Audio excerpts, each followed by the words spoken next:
everything paranormal. Para X.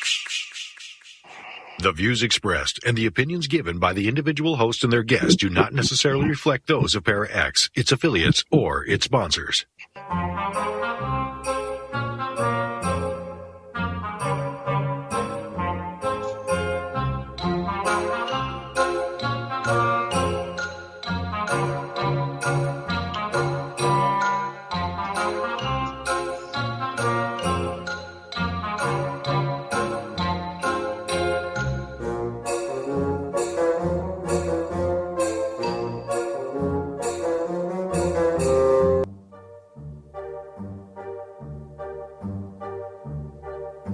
Merry meet everyone, and welcome to Stirring the Cauldron's Master Class. I see the professor is walking up to the podium.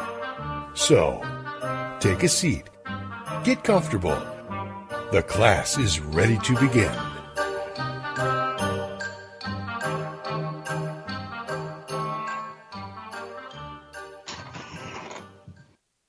And merry meet everybody, and welcome to Stirring the Cauldron's Master Class. There's a class every other Thursday, and if you want more information about the classes, go over to marlabrooks.com and click on the Stirring the Cauldron Master Class. There's a link on the homepage, and you'll see who's scheduled when. It's pretty well booked, too, which is really good. All right, tonight our teacher is Von Braschler, and he's the subject is time travel, dream work, and thought power. Von, I got a cat walking in front of my face. Von is a lifetime member of the International Theosophical Society. He is the author of several books on conscientiousness development, and he's led workshops throughout the U.S. and the U.K., and has appeared on television and many radio shows, including us. So those of you who are listening live, questions and comments are welcome from the Para X chat room. And if you'd like to join us there, come over to paraxradionetwork.com. So, Vaughn, I'm going to step aside, get back to that cat in my face, and hand over the virtual podium to you. It's all yours. Thank you, Marla. I appreciate the chance to speak to your good people in Para X. And I just want to say that nothing I say is anyone's opinion but my own. It's certainly not Marla's or Sarge or Stirring the Cauldron or I think that it's important that we find our own truth, and I think it's very important that every one of us begins to think for himself or herself and realize that each one of us in our own way is on an ever-ending journey of discovery, and the discovery is a discovery of self. It's a self-discovery. It's a discovery of insight. It's a discovery of the inner workings and mysteries of the creative forces in the universe. It is a discovery of who we are and why we're here. In those two most important questions, who am I and why am I here?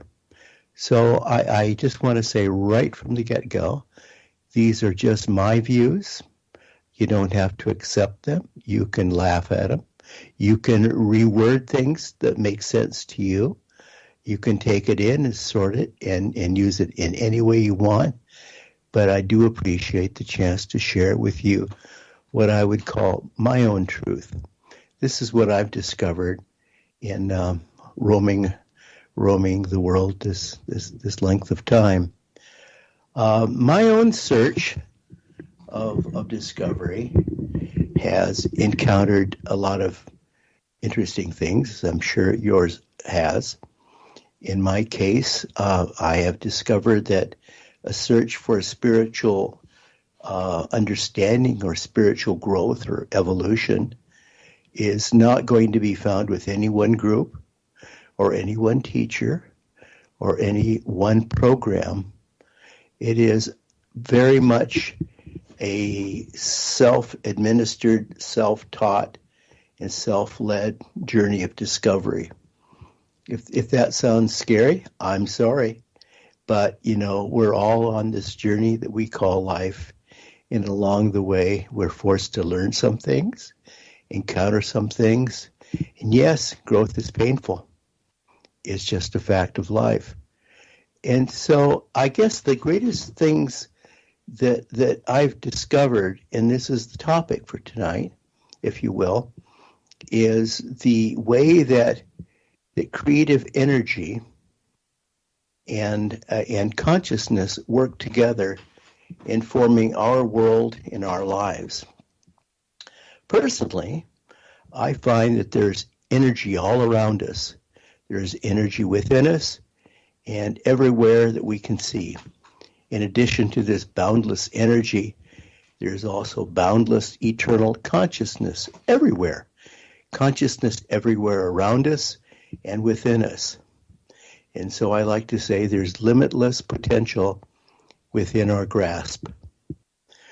And so if you think of the way that the energy and consciousness dovetail and work together, you begin to see maybe the way that our world has been created and our life has been created, and the extension of our life and the limits of our life as physical beings. And also I think you can see that there's magic everywhere around us and everywhere within us.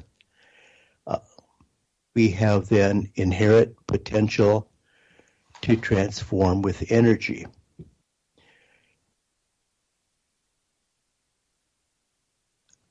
One thing that I always think about is the Hindu model of Shakti and Shiva. And if you want to have some fun, just go online and begin to look at the books that have described the harmony between this boundless energy of Shakti and the eternal consciousness of Shiva, these two Indian goddesses, if you will, that together form creation. And they do this with great harmony. So to me, we see then the journey of discovery of going through our life and learning to employ the energy that's all around us in transformation, which in magic we might call, we might call it magic, right? We transform with energy, and we call everything that we see in front of us through this transformation process as magic. And in other spiritual traditions, they think of transformation in different ways. But I think we'd agree that it's quite magical to see the changes that can come through using our energy with our consciousness to bend the energy around us in different ways. Now, the journey of discovery is not unlike the hero's journey of discovery, the arc of the hero's journey.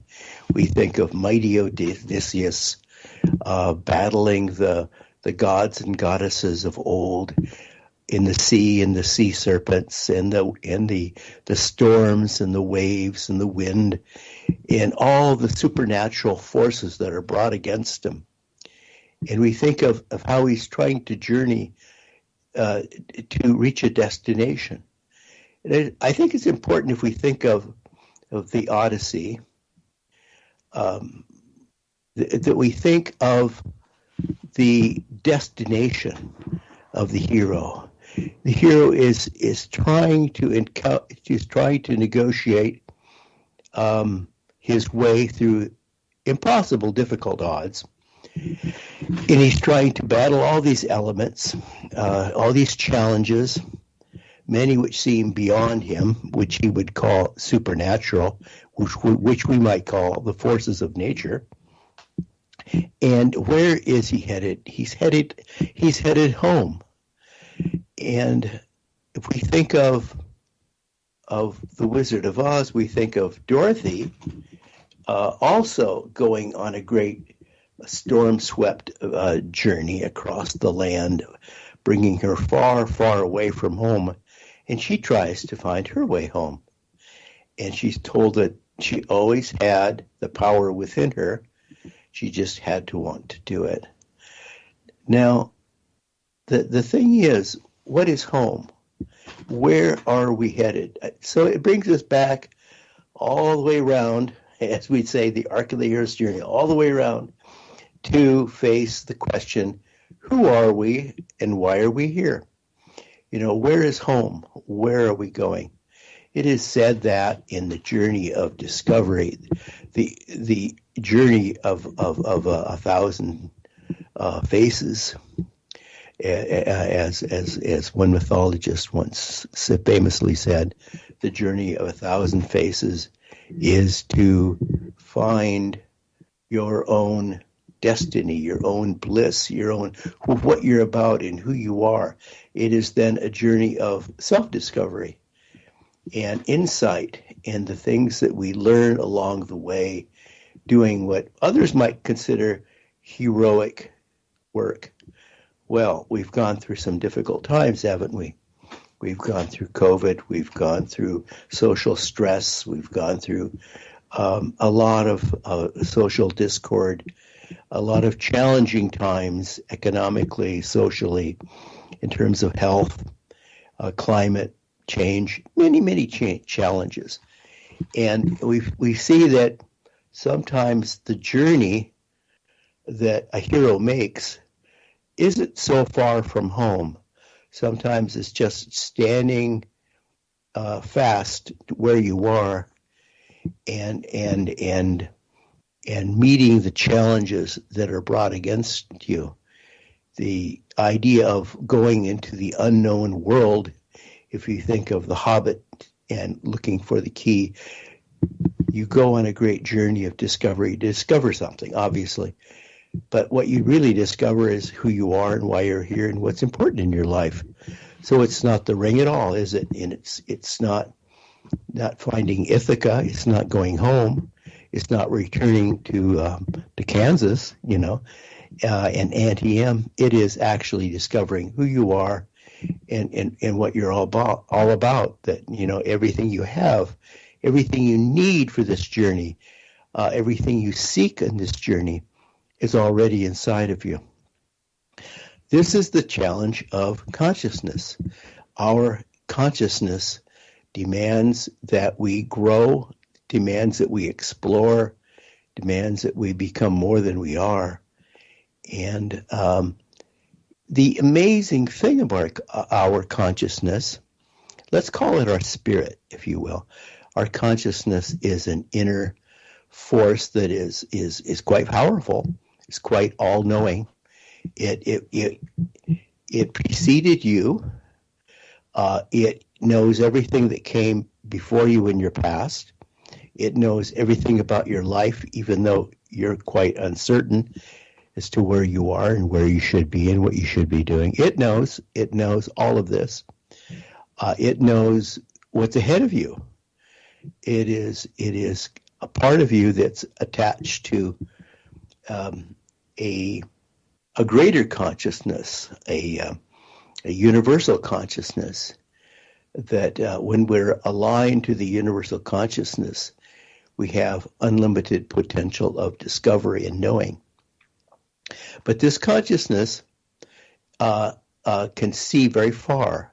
It has great powers of awareness, far greater than our 5 physical perceptive skills. It is far greater than your physical mind or your brain.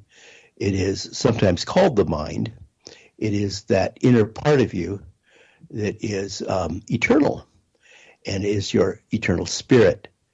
And it drives you to be more than you are and better than you are and to grow. And it understands that the energy all around you and within you is accessible and bendable and transformational and transmutable. It is quite aware of what we would call the Shakti Shiva principle, Shakti being boundless energy, Shiva being eternal consciousness. Now, these are kind of Hindu concepts, but I think you'd agree that these are concepts that are eternal and cross many boundaries of understanding in many traditions. The idea of energy being within us, an almost unlimited access to energy on many levels, once again, is based on the fact that in our bodies we have energy, obviously, but how much of it is measurable? Well, we know that we can somehow measure the electrical output of the body in different ways physically, but then beyond that we look to metaphysics and we see, like in the example, say, of the Eastern spiritual science, we see the idea of the chakras, or in the Chinese tradition, qi, prana in India. We see that there is energy that exists not physically only in your body, but on many subtle energy body levels. That there is like an energy, a spiritual subtle body that is your mental energy body, that there is a causal body, your attachment to things that are intuitive and creative, and we know that there is an emotional body. We know that we have a blueprint, a double that is akin to our physical body, which can leave us and appear as an astral double, often larger and not physically firm and concrete, but resembling the physical form. When people astral travel, this is what we often will see, the astral double or the etheric double. We know that there are spiritual bodies. There are many then subtle energy bodies that exist in addition to our physical body. And many times these are considered like the luminosity of a person that extends out from you. You say, well, so many inches from you is the emotional body, and then a few more inches out from the body would be the mental body, and then the causal body. And I think that we need to get a better grasp on this. That these things exist like a harmonic swirl within us. They're not as layered as we think we are. We tend to think of everything, and I know we said we talk about time travel, but we tend to think of everything in linear terms, that everything is up and down, and it starts here and it goes here and then it ends there, and everything could be measured. We walk around with tape measures, measuring everything and photographing everything. We want to weigh everything. We're obsessed with this idea. Everything can be measured, and we know that the world, the universe really isn't straight lines. We know it's all curved. It's a series of circles within circles, and we're just a circle within a circle within a circle. This is it, and we're a ripple in a pond, and a very happy ripple, and we can affect other ripples. But on our subtle body levels, on each one of these subtle energy levels of our being, our complex being, there is an energy which you can call a chakra, if you like, and it actually empowers that energy body, that subtle body, to where you can correspond to a level of reality or existence that is non-physical. In other words, yes, there is a mental plane of existence.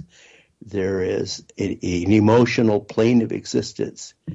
And you better believe there's an astral plane of existence, because I've spent many a day there. There are many levels of existence to be explored, and you have access to them. You have unlimited, limitless potential within your grasp through your subtle energy bodies. And the energy that exists on each of these body levels. I know we tend to think of everything as like linear. We think of like the Kundalini model as like a skeleton. You know, it starts down here with the root chakra, and then it goes up there to the crown chakra, and it goes vertically from the bottom to the top. Why does everything have to be measurable? You know, it's not a straight line, you know.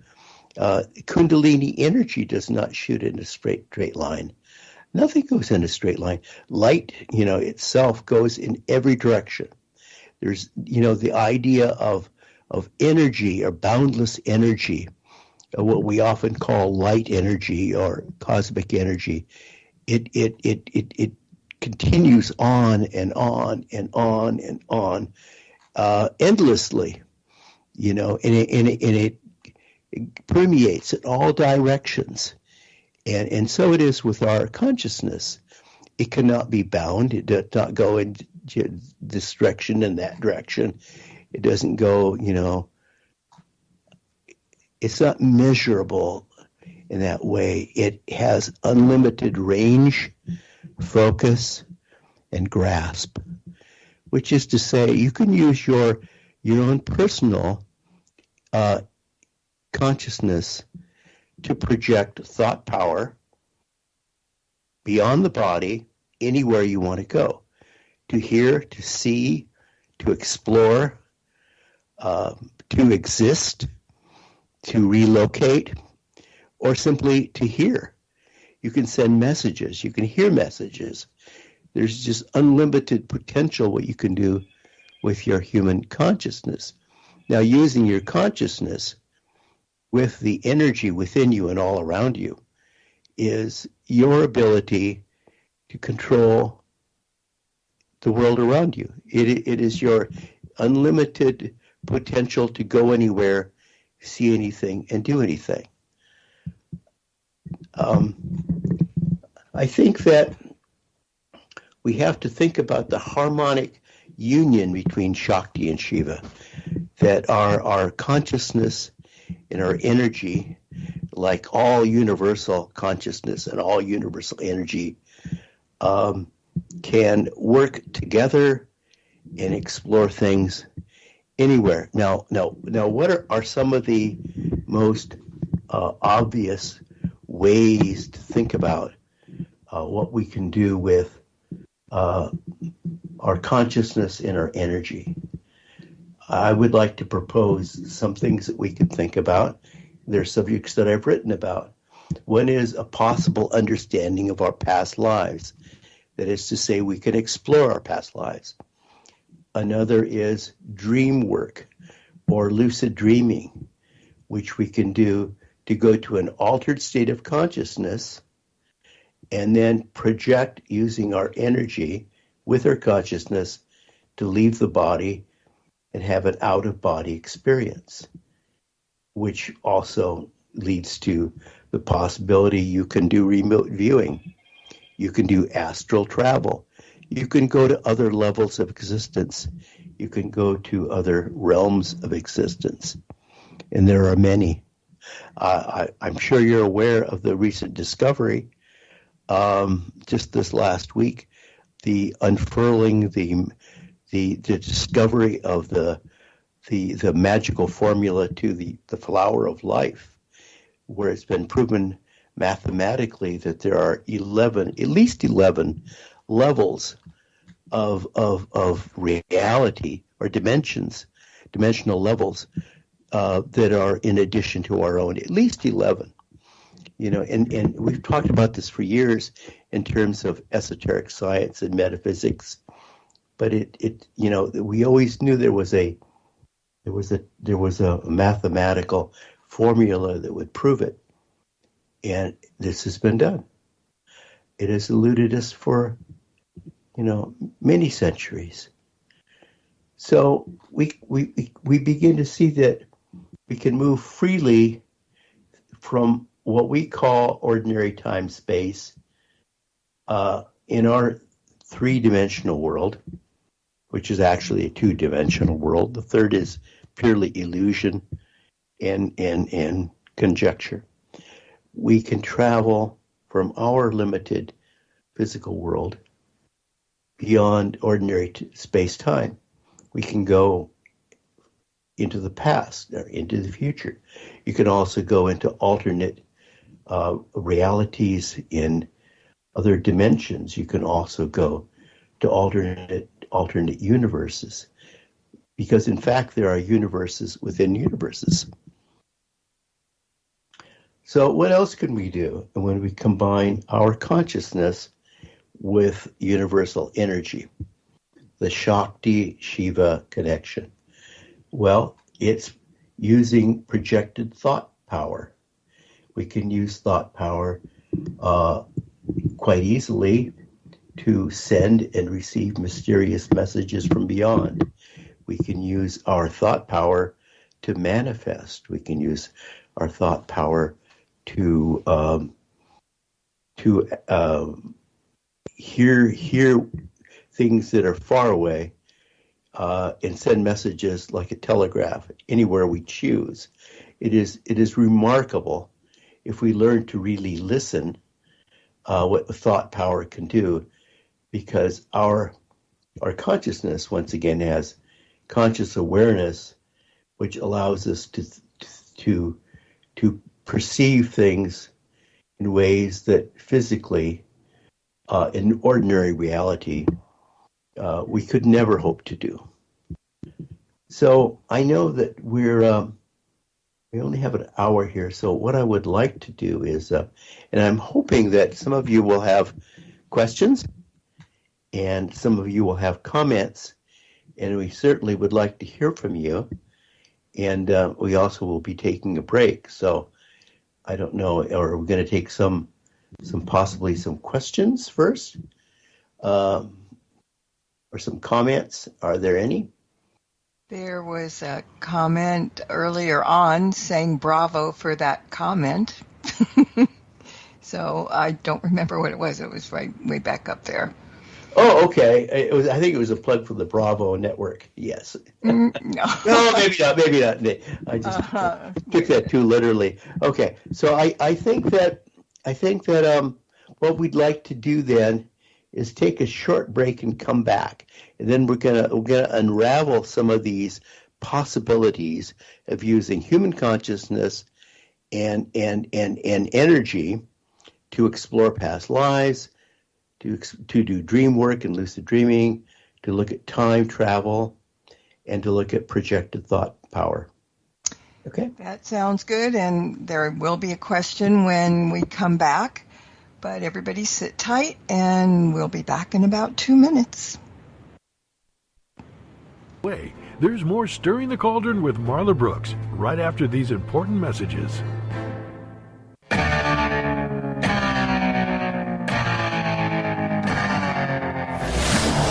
If you're looking for a truly unique podcast experience, we have you covered. Spirit Bayou with CJ Dunham airs live from the Third Coast in Southeast Texas on Tuesday and Fridays at midnight Eastern Time, covering Creole folklore and folk magic to strange paranormal activity to new equipment for the field. CJ Dunham is a Catholic swamp witch, a devotee to our Mother Mary and the Trinity, a true believer in our Lord, the Holy Ghost, and Christ. Peace be with your spirit and the spirits by you. Hi, it's Tori DeVito. In every family, small conversations can make a big impact, like when my dad shared his experiences as an alcoholic. Your honesty about that part of your life gave me a sense of integrity that I wanted to uphold in my own life. I wanted you to know from someone who's been in recovery more than 30 years now that hard work is what creates success, not alcohol or other drugs. I said it a lot, and I'm glad you took it to heart. Talk, they hear you. For more information, visit underagedrinking.samhsa.gov.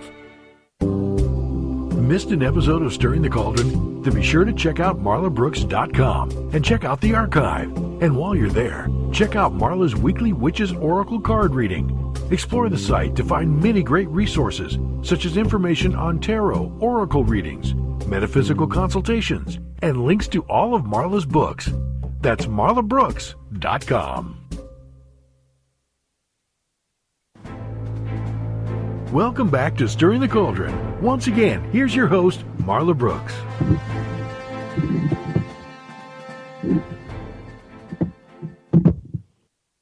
And welcome back to the master class. We're with Von Braschler. And there's a question coming in from the chat room. So you ready for it, Von? Okay. Okay. It says, so are you saying it's possible using the yin-yang light-dark as a meditation tool into another dimension and universes and examine the potential of light and dark? No, I'm not saying that.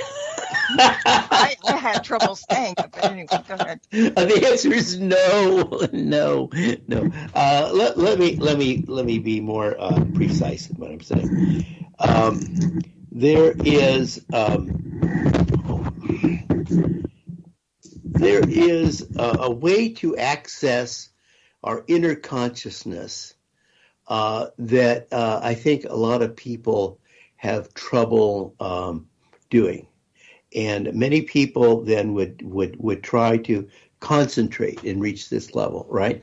Okay, other people would they'd try really, really hard. They'd use, magical formulas or chanting or, many different techniques, ritual magic, natural magic to reach this level, which is all good. Then we have people who use meditation. They try to reach this magical level of inner consciousness. Then there, of course, would be people who just accidentally dream their way into this level of amazing consciousness, seeing things that are like profound, and there's no way to get back to that. So the question becomes, how do you do this reliably? How do you reach this level? So, I've made some study of, I always go to the classics, maybe it's not very popular. I'm not, not a more modern type thinker, I suppose, but I like to go to as far back to the original source material as I can. So I read things like the Yoga Sutras of Patanjali, which is a very ancient book of exercises to develop consciousness. It is something that is taught in India and elsewhere. It has formed a big part of the foundation of what we call Buddhism today. It talks about reaching an inner level of consciousness, acknowledging that there is a great universal outer greater consciousness that we can hope to also tap into. But first of all, to reach our own inner consciousness is an important thing. So what I found out, just as an aside, what I found out in exploring past life memories, dream work, time travel, projected thought power, manifesting, remote viewing, all of these things. The one thing they have in common, they always seem to have in common one thing, and that is that people reach a level of what we might call altered consciousness. It is a level of consciousness that would not be like the same as the consciousness I'm in now or you're in now, which is a physical, brain-driven reaction to the situation. It is the way we live physically when we're relying on past physical of our frame of reference from our past memories, and so we're doing what we've learned to do by rote through the years, as by having rehearsed and memorized this way of acting physically. It's kind of like bouncing around. If you were inside of let's say you were inside of a puzzle, and you were just a little ball that was bouncing around inside the puzzle and trying to find your way somewhere. And you bounce around, and then you'd remember where you were and remember where you're going, which is kind of the way we live our lives. If you think about it, we're all kind of going through a big maze, and we're just kind of making it up as we go, and realizing which course of action we've taken in the past that was useful and which was most discouraging, and hopefully finding our way through this maze. Well, that is the way we wander through life. But there's another way, and that is reaching an inner consciousness level within us. And it doesn't have to do with up or down or light or dark or yin or yang. It is simply that each one of us has this inner consciousness, which is an eternal spirit, if you will, that is our connection to understanding. A universal awareness is what it is. And it is that this same universal awareness or understanding that has probably brought our universe into existence and probably brought our world into existence. I'm just throwing this out. You can throw it even farther away if you don't like it. But I think that each one of us have been given basically everything we need to succeed in life. Some of us have been given great challenges, that's true. And that's regrettable, I suppose. But every one of us has been given a lot to live with. I mean, think of the fool's journey in the tarot card. I always think of the fool because I think I want to be just exactly like the fool. I want to greet life with the enthusiasm that the few things that I have in this tiny little knapsack on my that I'm carrying with me on a stick is all I need. That I'm going to go through life and discover things and have a great adventure and meet all these challenges and obstacles and have a great adventure and find my way somewhere and do great things. You know, every one of us probably has kind of a little bit of the fool inside of him or her. But to access this inner spirit within you, the spirit within, is hard for some people. So we talk about meditation. We talk about getting quiet and getting in touch with your inner self. We have many ways of looking at this.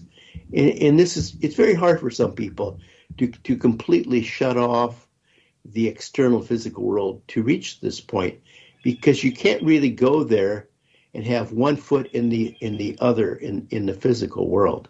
It is going to be very difficult for you. If you really want to accelerate your growth and have profound magical experiences, in my experience, you will learn to access this alternate reality, this alternate consciousness that dwells within you, this spirit within you.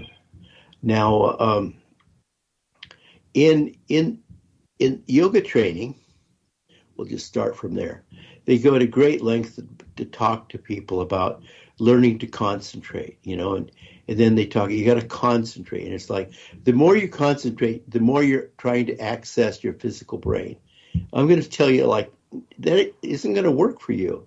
And it's not like these people have tried to trick you all these years to say you learn to meditate by concentrating. It's just that they had a problem with semantics. They just didn't know the right word to use. The word isn't concentrate.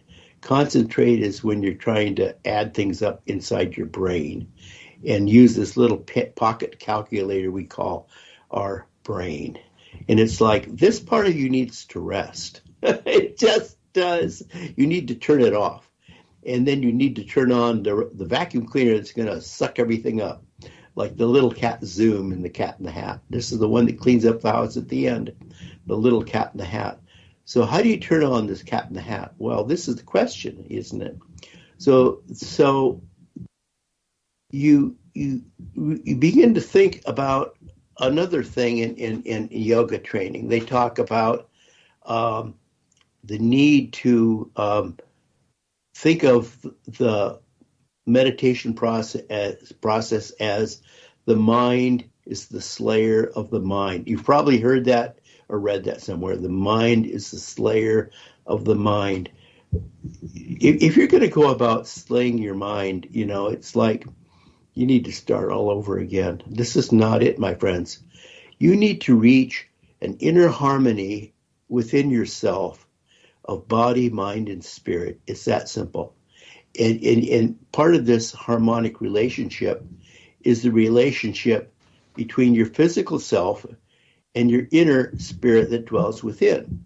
It is a harmony between your consciousness and the power, the unlimited, boundless energy at your disposal in terms of energetic power or energy. This energy we speak of, the light that dwells within you, right? The light that dwells within you and the spirit that dwells within you need to work together in harmony. So you do this by first of all, getting very quiet and, dare I say the word meditative. You need to get very, very, very, very quiet and relaxed. And you need to then establish some quiet, sensible harmony between your inner spirit and your physical body. And when you do that, then you're going to find that your consciousness, once the mind is asleep, the brain is asleep, the body's asleep, this is what we often call meditation. Let's take that big word out. Let's just call it altered consciousness, okay?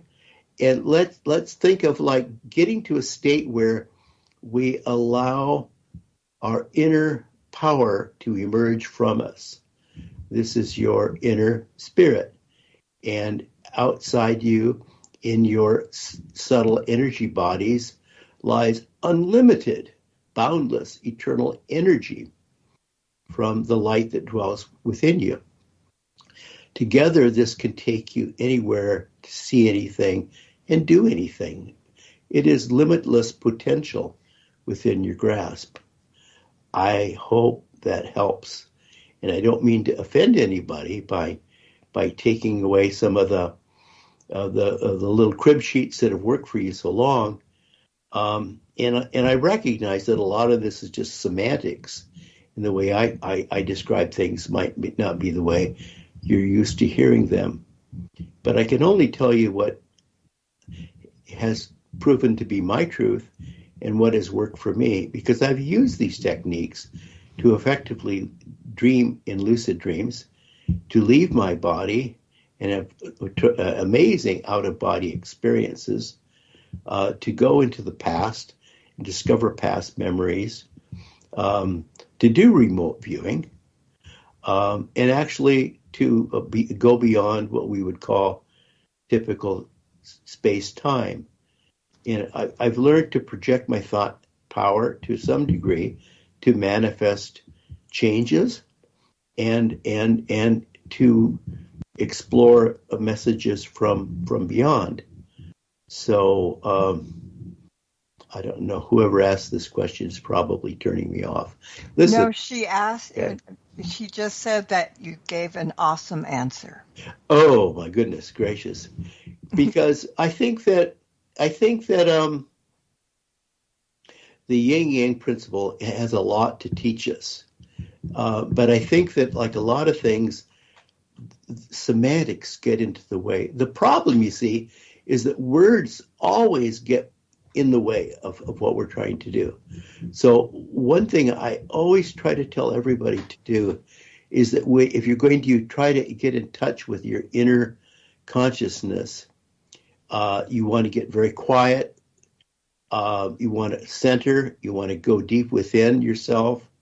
You want to tune out your conscious thoughts. That is to say, your mind memory of thoughts. You want to let the brain rest. Your physical brain needs to rest. We no longer need to cycle concepts and memories.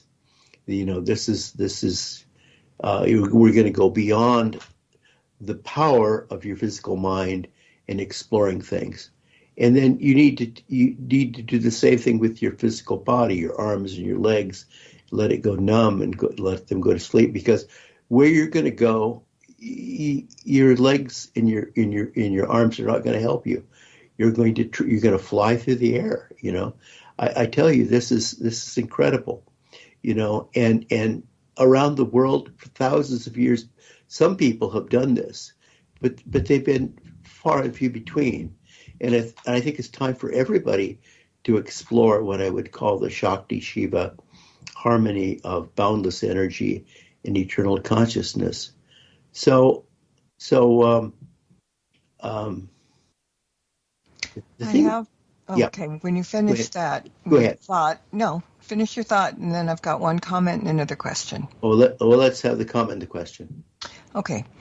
The comment was when you were talking about it, similar to Taro with the fool. The fool. You're the fool. She said it's kind of like the magician. You have the tools, just need to discover how to use them. Yes, thank you. This is it. Thank you. Okay. See. So they that person gets it. You know. Was that you, Marla? No, that was Nyla. Oh, it's Nyla. Okay. And it's a very clever comment. This is exactly true. You know, you can have all the trappings. And okay. I mean, if I could just take a step back and say, in terms of like ritual magic or spell work or even earth magic, there are many things you can do. There are many spells and rituals you can do that will bring you to a level of unification with divine forces or earth energies or primordial powers, if you will, even godhood, even God powers. But what we're talking about is unleashing the inner power within you, and the inner awareness and understanding and consciousness within you that can enable you to do virtually anything, you know. Mm-hmm. So, okay. That kind of goes along with the question comes up. Kathy said, it seems the only thing that is stifling us is our unawareness. When experiencing our energy and delving into all the metaphysical aspects, how do you expand your awareness when you don't know what you are going toward, or what you are seeing or feeling is there? Yep. Good question. Well, I thought about this a lot, and my teachers have tried to talk to me about it a lot, and they just say, like, Well, we're not going to help you. It's like we're not going to help you, because the problem is this: you need to determine what you need next. What do you want to know next? Because you are where you are right now, and it's a perfectly good place where you are right now. Because from there you can see what's ahead of you, and so you simply need to make a list. You need to form an agenda of what you want to see and what you want to learn. It can be extremely vague, but it needs to be, and we're talking now about creative visualization. You need to creatively visualize without thoughts, without sounds, without words, because we're turning off that brain. We're not using words anymore. Words get in the way. We don't need words. We need pictures. We need images. We need to know, in terms of images, what you want to see, where you want to go, and what you want to learn. It can be as vague as you feel at the moment. You say, well, I want to know something about this. I want to know something about my past. How did I get here? What in my past got me here? Now, that's a perfectly legit question, and you need to know, and you deserve to know. And you know who understands the answer? Your consciousness, because your consciousness is older than your physical body, older than your brain. Great as that little computer we call our brain is, it's older than that, and it has more, and it's older, and it's been everywhere, and it is, yes, it's eternal. And your consciousness also has a picture in terms of, let's talk about the Akashic records. It knows the tendency of where you're likely to go next, based on the direction your life is taking now. Now, this is an important thing to know. So, there are questions right in front of you that are kind of obvious, like, and not just like, who am I and why am I here, but who was I and how did I get here, and you can ask like questions like, are there people in my life now that have been in my life before? Are there people in my life now that I should pay attention to because they're important to me in the big picture? It's like, I've been with them before. I'll be with them again. There I am melded with these people, right? So they are part of my group soul. This is a long journey we're on, folks. It's just not going to be a short rodeo. You are going to be here through your whole life, and then you're going to be here through your next life, and you're going to be here through the next life, and it's never going to end. You're going to continue to grow and expand, and the potential is always within you when you're ready to use it. You can use it now, or you can use it later. I'm suggesting we use it now. It's there. Yeah. Oh, okay. Should I just go ahead? Okay. Yeah. All right. Yeah. So because people want to know these things, I guess. So in terms of using our inner consciousness, tapping in our inner consciousness, it is extremely, extremely important then that you form an agenda in your head of what you want to do and what you want to learn and what you want to explore. This is important because in magic we call this intent, right? And it is important for anybody to have deep desires of what they want, because that's where your energy, your primal inner energy is going to be focused. It's going to come from deep within you, on many levels to take you there. Your inner spirit wants you to go there, wants you to explore, wants you to see things and grow. It wants you to know who are you and why are you here? You need to know this. So then this is one way to explore your past lives, then to think about to form an agenda. And it doesn't, once again, don't write it down. Don't verbalize it. Don't think of words. Just form pictures, images in your mind. And when I say your mind, your conscious mind, once you put your body and your brain to sleep, then bring your consciousness out and then begin to formulate a plan. The plan is an agenda of images, just images. This is the map. This is what I want to see. This is what I want to do. So you can explore your past lives in this way. You can actually go there, and you can go forward to see what's ahead of you. Why not? The Native Americans have done this for years. In India, Samadhi mystics have done this for years. This is not crazy. This is old school stuff, which we should and then so we're looking at lucid dreaming. So you say, well, it's just too hard to meditate. So set up lucid dreaming. Begin doing dream work on your own. So you want to creatively visualize what you want to dream about and where you want to go and what you want to see. And don't think of it as just imagination, because, this is not going to be, if you do this right, a lucid dream is not going to be a memory from your past frame of reference within your brain. It is not going to be a stored memory. It is going to be something new, something great and intimate and meaningful to you. And it can be outside of your life today. It can be outside the room that you're reclining in as you dream. You can literally leave your body and go there. This is astral traveling at its best, because you're going to be taking all levels of your being, your causal body, your spiritual body, your emotional body, your mental body, all with you. You can go wherever you want to go and explore these things.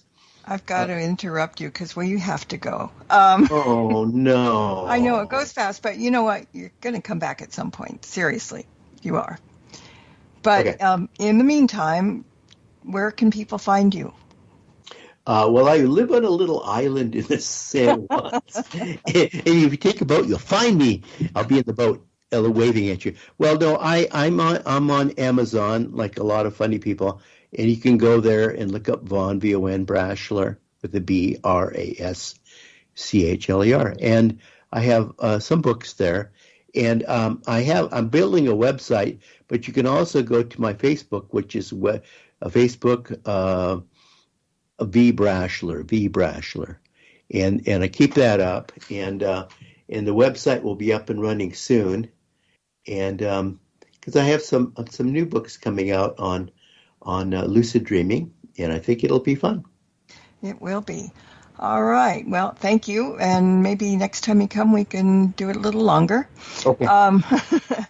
And I'm thankful that you did this one first for us. And I want to thank the listeners as well. And until next time, everybody, blessed be and merry meet again. Good night.